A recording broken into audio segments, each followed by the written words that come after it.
Bueno, vamos a presentar entonces a nuestras próximas oradoras.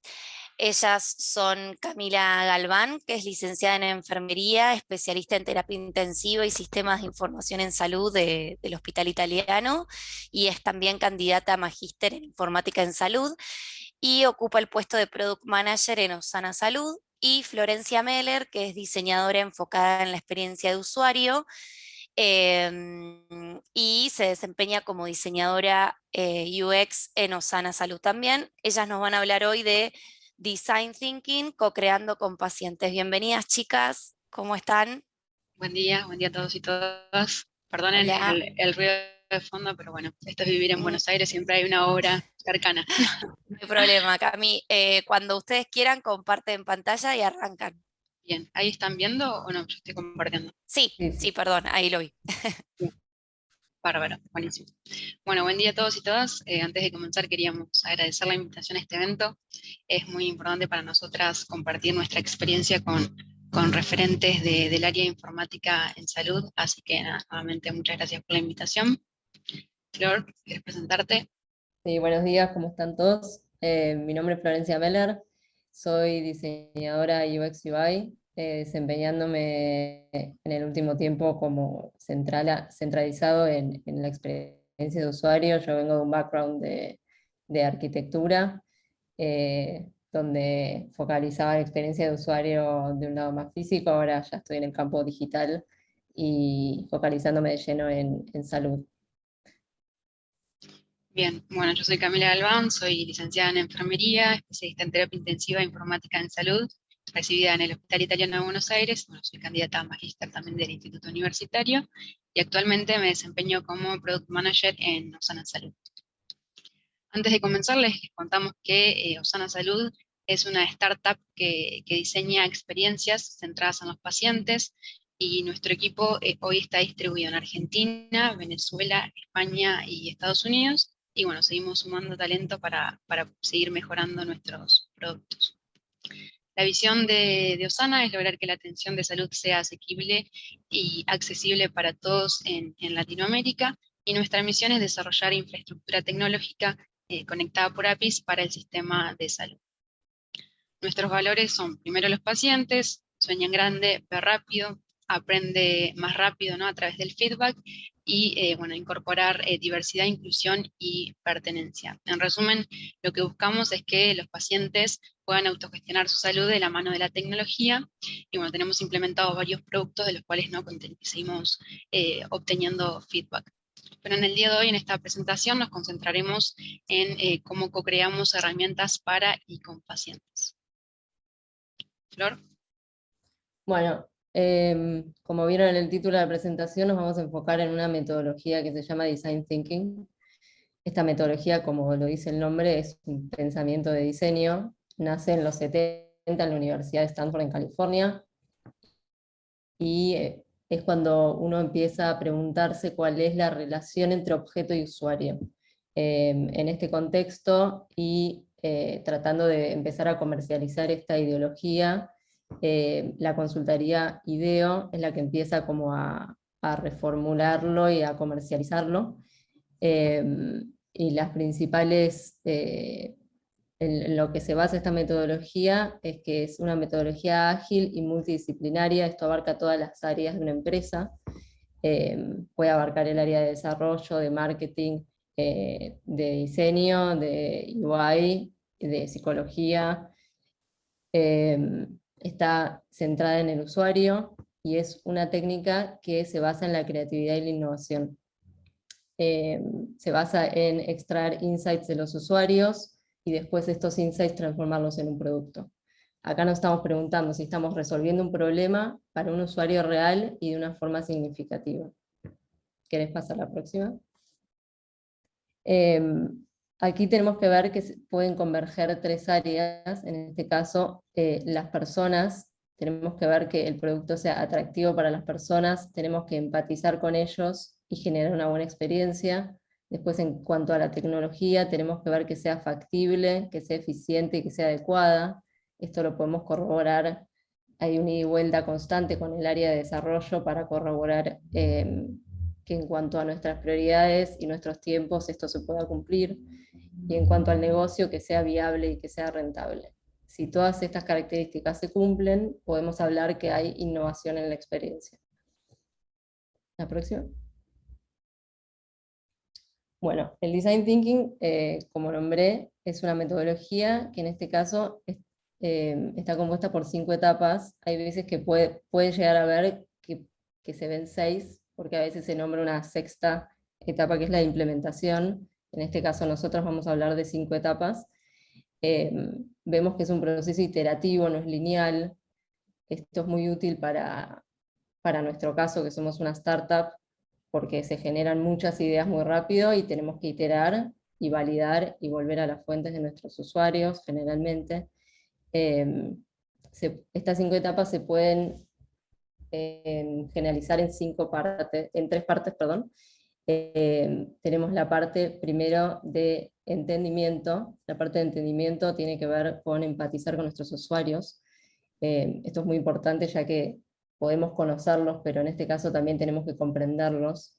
Una cosa sería conocer, que es una capa más superficial, pero cuando empezamos a comprender, empezamos a entender realmente sus problemáticas, y ahí es cuando podemos ponernos en los zapatos de ellos y poder diseñar acorde a nuestros usuarios.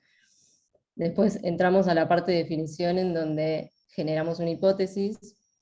Después esta hipótesis empieza a convertirse en ideas. Esta sería una parte de exploración un poco más abstracta, en donde empezamos a diverger y empezar a poner en este embudo un montón de ideas que después van a empezar a converger en algo táctil y tangible que va a ser nuestro prototipo, que esta sería ya la última parte de materialización de nuestra idea. Para finalizar, testeamos con nuestros usuarios, y acá es cuando podemos volver a iterar y saltar alguna otra etapa para validar, iterar y volver a testear con nuestros usuarios. Esta técnica se usa mucho para lo que se llama wicked problems, que son problemas complejos. Si querés puedes seguir a la próxima. Bueno, y como nombramos anteriormente, la primera etapa es la de empatizar. Voy a aclarar que nosotras en esta presentación vamos a hablar de las metodologías o de los recursos que a nosotras nos son de más valor en nuestro proceso creativo. Hay muchísimas técnicas o recursos o herramientas que se pueden utilizar en cada una de estas etapas. Nosotras vamos a nombrar algunas que son las que nosotras le damos más foco. En este caso, en la etapa de empatizar, donde queremos recabar información, data dura también, pero también información más profunda sobre nuestros usuarios. Utilizamos estos recursos o técnicas que son entrevistas cualitativas, encuestas, focus groups a veces y shadowing. En nuestro caso lo que más estamos utilizando en este momento son encuestas. Nos dimos cuenta que por el contexto también de pandemia y por un tema de tiempos en general, puede ser mucho más rico hacer una encuesta en la que en este caso nosotros nos vimos sorprendidos en cuanto a la cantidad de respuesta que tuvimos. Nos dimos cuenta que los usuarios realmente quieren contar lo que les está pasando y quieren ser parte de este proceso. Entonces, en este caso, tanto en las entrevistas como en las encuestas, se recomienda empezar por preguntarle a los pacientes o usuarios, ir por un lado más general, ir por lo demográfico, preguntar edad, profesión, preferencias en cuanto a tecnologías, si usan tecnologías, si conocen aplicaciones similares, qué les gusta, qué no les gusta, qué los motiva, qué los desalienta, en este caso, y después ir a lo más profundo de nuestro producto en particular, o de funcionalidades específicas que a nosotros nos interesa investigar. Después, las técnicas de focus groups son muy útiles cuando querés generar una discusión y quizás juntar a diferentes grupos etarios en una misma discusión, y estos grupos etarios serían nuestros arquetipos de persona. Entonces se puede generar una discusión que puede ser muy interesante entre ellos, Y después en cuanto al shadowing, es una técnica que sigue al usuario para analizar las reacciones que tiene ante nuestro producto o servicio. Si querés pasar así. Bueno, acá vemos un ejemplo de cómo podemos recabar información después de entrevistas o encuestas, un poco de data dura, de estadísticas, de nuestros grupos demográficos, y también es muy útil empezar a recopilar información de citas que nuestros usuarios nos hayan dicho durante las entrevistas, para después empezar a buscar patrones en estas conductas, para después empezar a generar nuestras ideas o hipótesis. Siguiente. Acá también vemos un ejemplo de cómo empezar a mostrar esta información y empezar a ordenarla. Estadísticas de, acá preguntábamos cuáles eran las especialidades más solicitadas a la hora de pedir un turno, y empezamos a ordenar esta información para empezar a priorizar funcionalidades, o para empezar a generar nuestro mínimo producto mínimo viable. Siguiente. Bien, pasando a la segunda fase de este enfoque de Design Thinking, durante la fase de definición, lo que vemos es depurar la información recopilada durante la fase de empatía, quedarnos con lo que realmente aporta valor y nos lleva, ¿no?, al alcance de nuevas perspectivas interesantes. Básicamente lo que hacemos es identificar problemas cuyas soluciones serán clave para la obtención de un resultado innovador y que aporte justamente valor. Es decir, básicamente lo que hacemos es, en este punto, con toda la información relevada, comenzamos a definir, a bajar a tierra los pain points de los pacientes, las experiencias que necesitamos mejorar, y esta obviamente es una tarea compleja porque en general viene acompañada de experiencias poco felices, ya que pone en juego varios puntos, no solo la tecnología. Lo cual para nosotros, en cierto modo, lo hace aún más desafiante porque nos permite ver puntos de mejora en más áreas de conocimiento. Aquí, bueno, las herramientas que utilizamos en general son Miro o Figma Jam. Utilizamos, bueno, los stickies o los post-its, y hacemos, bueno, varias sesiones para agrupar las necesidades, los pain points, y bueno, y también las fortalezas a través de la técnica Atomic UX Research. Una vez que las tenemos mapeadas e identificadas por todo el equipo, comenzamos a realizar user persona, que son básicamente representaciones ficticias de los usuarios, que permiten conocer las motivaciones, comportamientos, frustraciones, dolores y necesidades que tienen los mismos. En general diseñamos 3 o 4, dependiendo de los rangos etarios de los usuarios con los cuales vamos a trabajar, y bueno, vamos armando diferentes perfiles de ellos. Mencioné que en esta fase o etapa utilizamos la técnica de Atomic UX Research. Básicamente lo que hacemos es ver, de acuerdo a lo que hicimos, en general que hacemos cuestionarios o entrevistas, estructurarlos de tal forma que nos ayude a organizar toda la información recopilada. Entonces lo que hacemos es en Facts intentamos contestar a la pregunta que encontramos. Por ejemplo, no sé, que los usuarios ven la aplicación poco intuitiva, o que la aplicación es lenta, o que tiene procesos de autogestión muy complejos. En Insights tratamos de contestar a la pregunta ¿qué aprendimos? Como por ejemplo, no sé, que la app debe estar diseñada y centrada en el usuario para que represente las necesidades de los mismos, que, no sé, que los usuarios tienen necesidad de ser escuchados, que los procesos simples ayudan, ¿no?, a la satisfacción de los mismos. Y en la última instancia de conclusiones y oportunidades, lo que hacemos acá es intentamos contestar a la pregunta de cómo podemos mejorar. Entonces, por ejemplo, no sé, en base a los casos anteriores, podríamos decir, establecer un canal de comunicación claro y rápido, fomentar el sentido de pertenencia, simplificar el proceso de gestión de turnos, entre otras tantas oportunidades de mejora. Mencionamos que también trabajamos con user persona, y para qué los armamos, para tenerlos presentes a lo largo de todo el proceso de diseño y desarrollo, para hablar de personas en concreto con sus necesidades y objetivos y con sus point of view.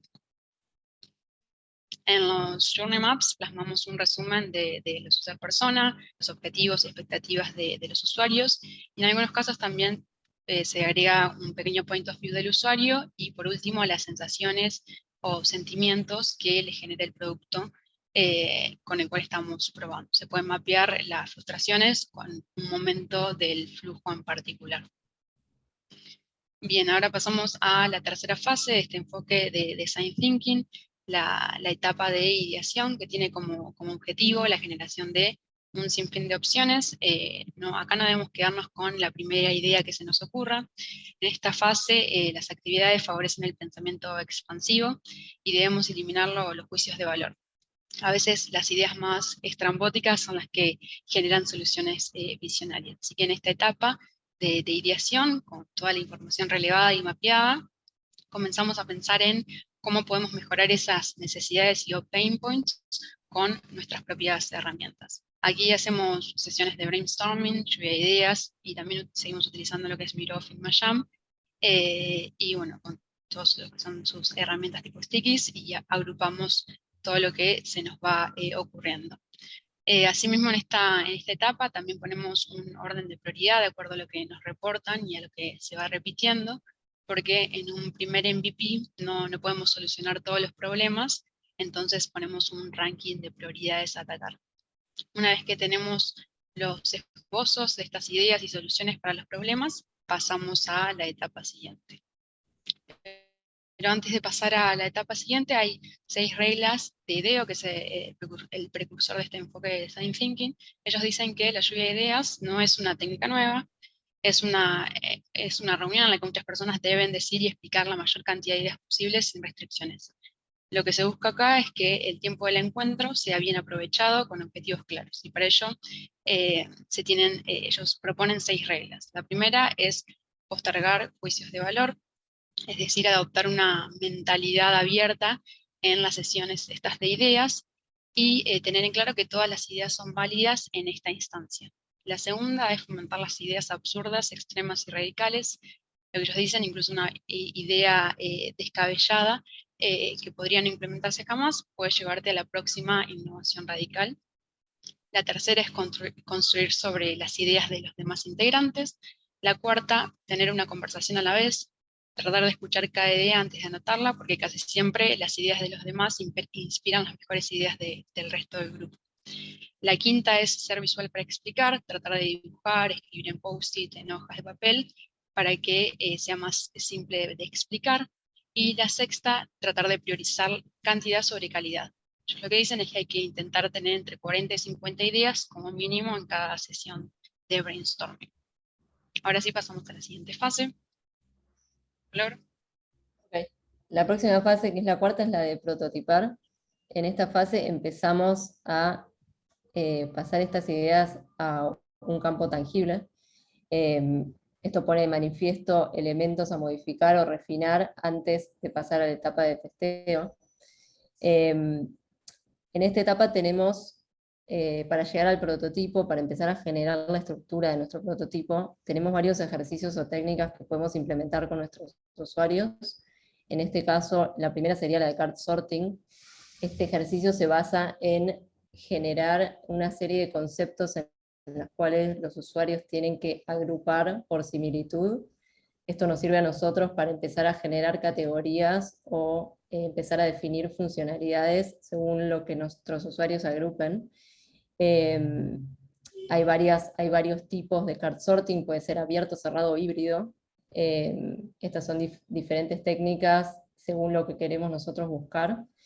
Después el tree testing se enfoca un poco en los flujos. Acá validamos si un flujo, si los usuarios llegan al destino que nosotros creemos que es correcto, según algunas tareas que nosotros le damos, unas tareas cortitas. Acá se ve, el programa te va mostrando si las tareas se llegan a completar directa o indirectamente, o si se completan o no se completan. Y después, a partir de todo esto, podemos empezar a crear nuestros user flows o wireflows. Un wireflow sería una mezcla entre un wireframe, que es un prototipo en baja definición, mezclado con un flujo de usabilidad. Y después, con toda esta información, empezamos a generar nuestra arquitectura de la información, que va a ser la base de la estructura para nuestro prototipo. ¿Quieres pasar a la siguiente? Bueno, acá tenemos las 4 etapas, las cuales nosotras utilizamos en general para llegar a nuestro prototipo final antes de pasar al desarrollo. En una primera instancia empezamos con bosquejos en baja a mano, esto es lo más rápido para empezar a bajar ideas al papel. Cuando finalizamos esta etapa empezamos a pasar estos bosquejos a un prototipo digital en baja, pero sin tanta definición en un principio, teniendo en cuenta requerimientos, pero más que nada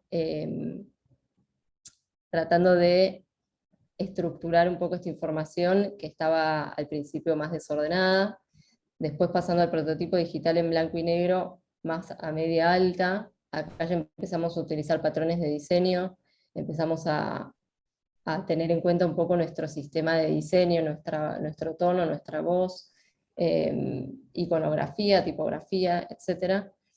En esta instancia es cuando decidimos testear con usuarios, ya que tenemos un prototipo que no está del todo definido, y queremos validar para ahorrar tiempo en un futuro y retrabajo. Entonces en esta instancia, con el prototipo en blanco y negro, también para no sesgar y no distraer al usuario de nuestro objetivo, que es testear el flujo y la usabilidad, hacemos testeos con usuarios en esta instancia, y después cuando validamos que nuestros flujos estén correctos, la usabilidad, que sea intuitivo, ya pasamos a una cuarta instancia, que es la del prototipo en alta y en color. Acá aplicamos también identidad de marca de lo que sea en el caso que trabajamos en conjunto con el cliente. Aplicamos interacciones que a veces no están del todo definidas en la etapa anterior, y acá es cuando ya terminamos de definir nuestro prototipo, que va a ser el modelo que le vamos a pasar al área de desarrollo. Bien. Bueno, en la última fase de este enfoque, que es la etapa de testeo o de evaluación, lo que queremos es probar nuestros prototipos con los usuarios implicados en la solución que estemos desarrollando, como decía Flor. Esta fase es crucial y bueno, nos ayudará, ¿no?, a identificar mejoras significativas, fallos a resolver o posibles carencias del prototipo, que durante esta fase lo que hacemos es evolucionar nuestra idea hasta convertirla en la solución que estábamos buscando. Una vez que tenemos los prototipos listos, como dijo Flor, trabajamos en los escenarios de testeo. Aquí, de acuerdo, ¿no?, a la cantidad de casos de uso que tengamos, armamos diferentes tipos de tarea para probar con usuarios y simular un ambiente real. Acá lo que buscamos es evaluar nuestro producto, ver si la experiencia es correcta, si es simple, si entiende lo que queremos hacer, y si aporta valor y si es útil. Como ya sabemos, en general hay una brecha, ¿no?, entre lo que nosotros pensamos que puede funcionar y lo que realmente les sirve a los usuarios. Por eso que en esta etapa es fundamental en nuestro trabajo diario, porque nos da feedback de los usuarios reales y nos permite crecer y mejorar día a día.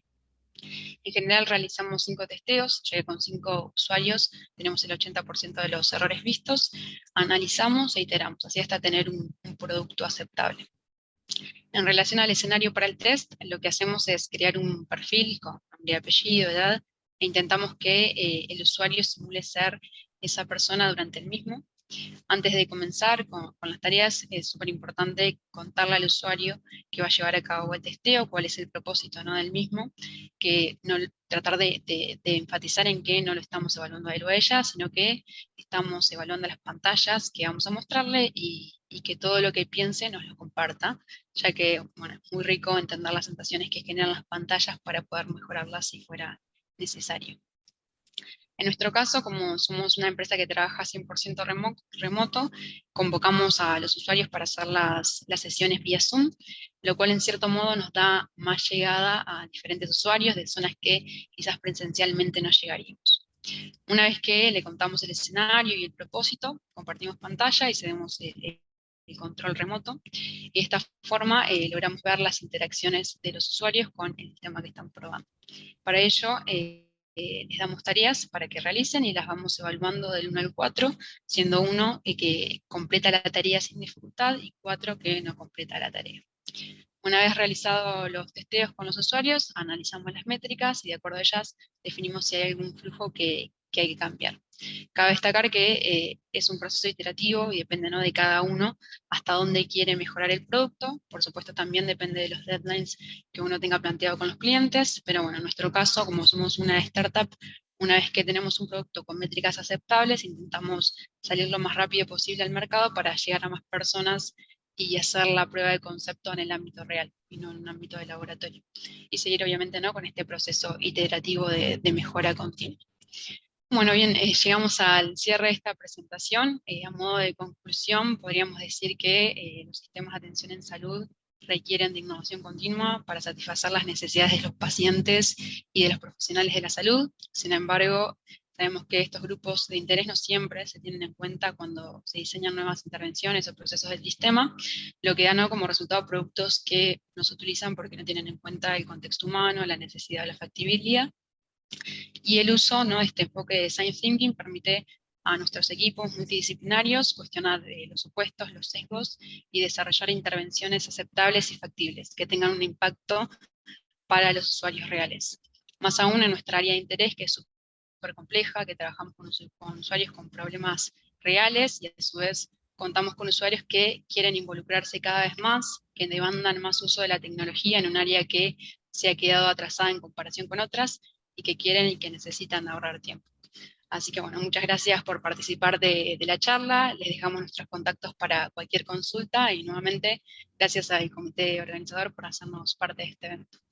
Gracias Cami, gracias Flor, muy buena presentación y muy clara, y bueno, acá justo dicen muchas gracias, es interesante, y hay una pregunta de Fernando que dice, buen día, ¿esta técnica la aplican sobre sus desarrollos o también para mejorar la experiencia de usuario de sistemas externos? Solo de nuestros productos. Bien, perfecto. Matías dice, excelente presentación, Camila, Florencia, gracias. Entiendo que Design Thinking aplica para cuando nace un producto o alguna funcionalidad grande de un producto, pero ¿cómo manejan o cómo aplican este mismo marco luego, una vez que el producto está funcionando? ¿Cómo canalizan los nuevos pedidos y las necesidades? Bien, tenemos varias formas de analizarlo. Primero, si la aplicación está en un store, tenemos primero la posibilidad de ver los comentarios, ¿no?, de los stores, y luego hacer encuestas o entrevistas con los usuarios para obtener feedback. Eso tratamos de hacerlo siempre porque, digamos, una vez que uno sube a producción, es súper importante seguir teniendo feedback para ir mejorando. Así que nada, esto es lo interesante de este enfoque, que se puede aplicar en cualquier fase, tanto en la fase previa al desarrollo como al post-desarrollo. Perfecto. Giselle dice, excelente presentación.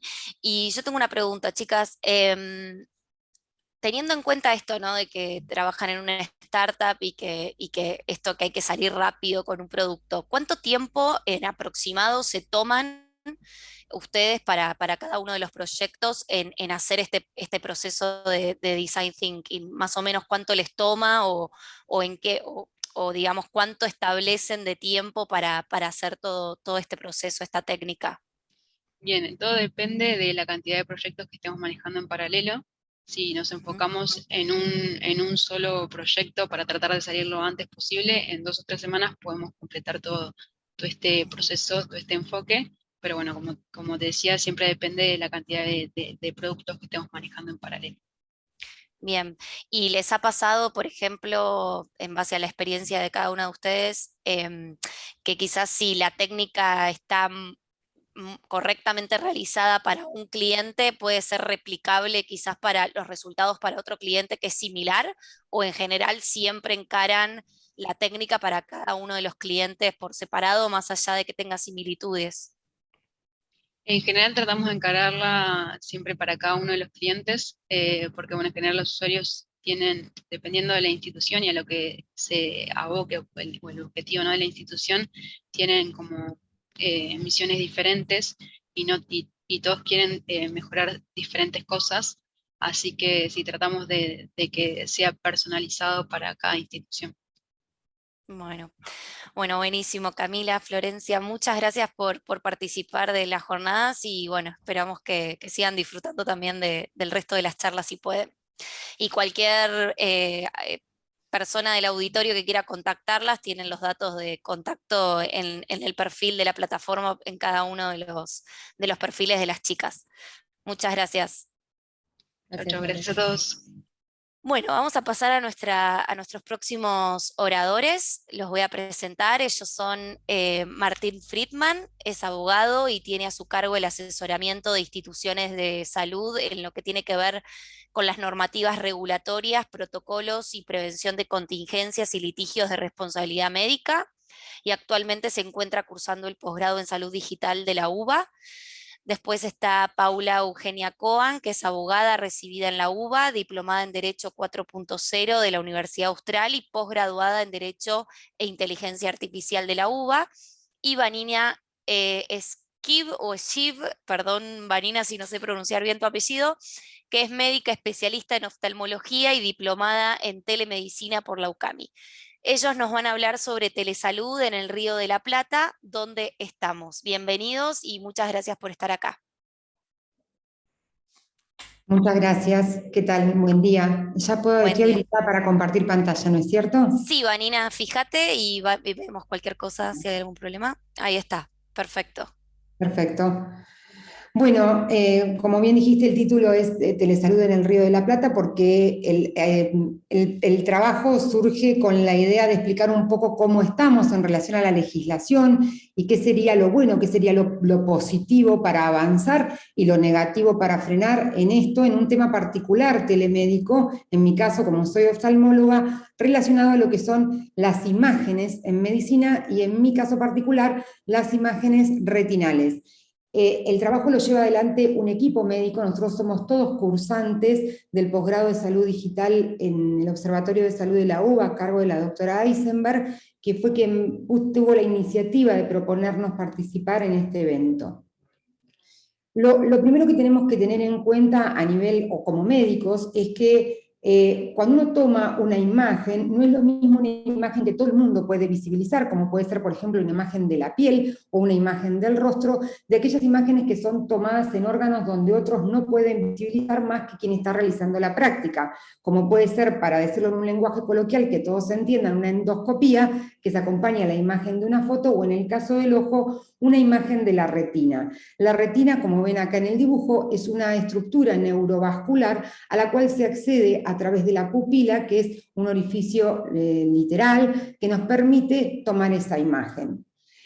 Hubo siempre, se han desarrollado desde hace muchos años, aparatología muy costosa y muy grande en cuanto a la herramienta para tomar la imagen. La disrupción con esto vino a partir del año 2015, donde en Japón empezaron a tomar imágenes con teléfonos smartphone. Esas imágenes fueron analizadas en cuanto a la utilidad de la técnica para hacer diagnósticos, educación, tratamiento y pronóstico, y se valoró que la especificidad y la sensibilidad eran muy altas, del 96% para la primera y entre el 92 y el 97% para la segunda. Esto abrió un tema legal muy relevante, porque había que validar la imagen, es decir, si todos tenían accesible la imagen a través de un teléfono, ¿cómo podíamos identificar ahora con el teléfono que esa foto correspondía a determinada paciente? ¿Dónde quedaban los datos del paciente? Y surgen temas mucho más grandes aún, como por ejemplo que la estructura de la vasculatura retinal es una huella biométrica, al igual que las critas iridianas, es decir, se puede identificar a la persona a través del escaneo de la retina o del escaneo del iris. Hay cuestiones positivas que no se pueden discutir, como el hecho de que una imagen acompañe a una historia clínica electrónica aporta objetividad. Es decir, quien la ve, quienes nos especializamos en el tema y vemos la imagen, podemos hacer un diagnóstico. Y eso, a su vez, va a favorecer la interconsulta y va a abrir la discusión sobre el tratamiento. Por otro lado, el manejo del smartphone no es una cosa compleja, es una cosa relativamente sencilla, con lo cual se podría entrenar a personas para que tomen la imagen como profesionales de salud sin ser estrictamente médicos, para que un médico en un lugar remoto pueda analizar esa imagen. Eso otorgaría un beneficio epidemiológico muy grande porque permitiría aumentar el screening. Un dato no menor que he omitido es que hay 20.000 ciegos nuevos por año a consecuencia de enfermedades retinales como la retinopatía del prematuro. Entonces, la imagen es muy relevante que sea extensiva a un grupo poblacional alto. sin además dejar de mencionar el hecho de que permite un seguimiento objetivo, es decir, el médico puede recordar cómo estaba una lesión, pero es mucho más evidente, más claro y mejor evaluable si tenemos una imagen previa y una imagen posterior. Además de que alimentar máquinas para favorecer el intercambio y la inteligencia artificial que generaría diagnósticos mejores y a través de ellas realidad aumentada para hacer docencia. Estas imágenes dan lugar a un montón de cuestionamientos que tienen que ver con la legislación. ¿Es suficiente una sola imagen para hacer un diagnóstico? ¿Qué pasa con la variabilidad interobservador? Y la variabilidad racial, es decir, ¿es lo mismo o tiene las mismas características el desarrollo retinal de un paciente asiático, de un paciente occidental? Las diferencias poblacionales en cuanto a la nutrición, el método, ¿cómo se toma la imagen? Si el método no está aún estandarizado. ¿Y qué pasa cuando la herramienta que empleamos también es diferente? Es decir, cuando hay variabilidad técnica, ¿da lo mismo una u otra marca de smartphone? ¿Da lo mismo una u otra marca en cuanto a calidad de imagen para definir un diagnóstico? Y un aspecto que los médicos solemos soslayar, porque valoramos mucho lo que es la técnica, y la difusión de la técnica es cómo difundimos la información. Habitualmente las interconsultas van por una vía rápida, que suelen ser medios como el WhatsApp, que no son medios formales ni objetivos para realizar la consulta para proteger los datos del paciente. Se hizo un trabajo en el año 2017 en Japón, donde se le consultaba a los pacientes qué opinaban cuando los equipos de inteligencia artificial hacían diagnósticos de su patología. Y los pacientes desconfiaban, incluso los médicos desconfiaban de cómo la máquina había llegado al diagnóstico. Sin embargo, cuando se le hizo las mismas preguntas a profesionales médicos, los médicos lo que aportaron fueron datos subjetivos basados en su experiencia. Por eso hoy se concluye que los dos métodos son apropiados tanto para el diagnóstico, para el seguimiento y la educación. Pero tenemos un montón de aspectos que quedan en un gris, como es la legislación actual, porque la legislación suele ir bastante más lento que el desarrollo tecnológico y no suele acompañarlo de manera paralela. Y acá lo voy a dejar a mis colegas, la doctora Cohen y el doctor Friedman, que van a hablar de qué es lo que ha pasado en relación a este tema particular, tanto en Argentina como en Uruguay, cómo estamos trabajando hoy y qué sería por lo que debemos trabajar. Muchas gracias.